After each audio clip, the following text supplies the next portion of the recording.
Banner விவகாரத்தில் சட்டத்திற்கு புறம்பாக செயல்படும் அரசு அதிகாரிகள் மீது நடவடிக்கை எடுக்க கோரி புதுச்சேரி தலைமை நீதிபதி சென்னை உயர்நீதிமன்றத்திற்கு புகார் கடிதம் அனுப்பியுள்ளது தலைகுனிவை ஏற்படுத்தியுள்ளதாக அதிமுக மாநில செயலாளர் அன்பழகன் தெரிவித்துள்ளார்.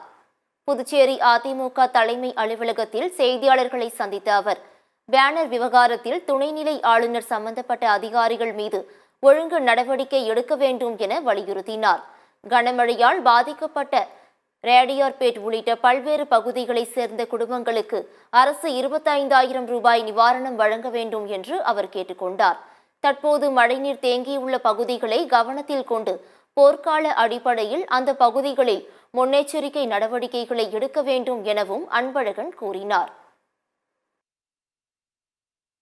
புதுச்சேரி மாநிலத்தினுடைய அழகை சீர்குலைக்கின்ற விதத்தில் பேனர், போஸ்டர் ஒட்டுதல், சுவர் விளம்பரங்கள் செய்தல் ஆகியவை தடை செய்யப்பட்டுள்ளதாக அறிவித்தது. அந்த சட்டத்தை சரிவர அரசு அதிகாரிகள் செயல்படுத்தாததால் நம்முடைய புதுச்சேரி மாநிலத்தினுடைய தலைமை நீதிபதி பொறுத்து பார்த்து சென்னை உயர்நீதிமன்றத்தினுடைய ரிஜிஸ்ட்ராருக்கு 7/8/2024 ரிஜிஸ்டர் ஜெனரலுக்கு ஒரு கடிதம் அமைச்சுக்கிறாரு.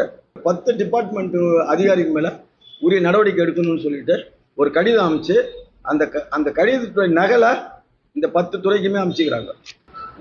ஒரு மாநிலத்தினுடைய தலைமை நீதிபதி மக்களால் தேர்ந்தெடுக்கப்பட்ட இந்த அரசு சம்பந்தப்பட்ட அந்த ஒவ்வொரு துறையினுடைய தலைவர்கள் மீதும் செயலாளர்கள் மீதும் உரிய நடவடிக்கை எடுக்க வேண்டும் என்று ஒரு மாநிலத்தினுடைய தலைமை நீதிபதி சென்னை உயர் நீதிமன்றத்துக்கு கடிதம் அனுப்பியுள்ளது என்பது புதுச்சேரி மாநிலத்திற்கு மிகப்பெரிய அவமானமும் தலைகுனிவும்